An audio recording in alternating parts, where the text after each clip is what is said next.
ગુજરાત વિધાનસભા ખાતે આજે એલોપેથિક, આયુર્વેદિક અને હોમિયોપેથિક મેડિકલ ચેકઅપ કેમ્પનો શુભારંભ કરવામાં આવ્યો હતો.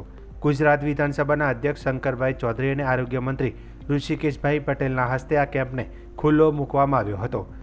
આજથી 22 માર્ચ સુધી ચાલનારા મેડિકલ કેમ્પમાં મંત્રીઓ, ધારાસભ્યો તેમજ પત્રકારોનું પણ ફૂલ બોડી ચેકઅપ કરાશે.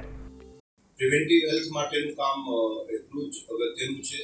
બીમાર પડીએ અને સારવાર લઈએ તેના કરતાં બીમાર જ ન પડીએ તેના માટેની કાળજી લેવી એ રાજ્યના પ્રજાજનો માટે પણ એટલું જરૂરી છે. તો પ્રિવેન્ટિવ હેલ્થનું કામ એ પણ આરોગ્ય ખાતું બહુ સરસ સારી રીતે કરે છે.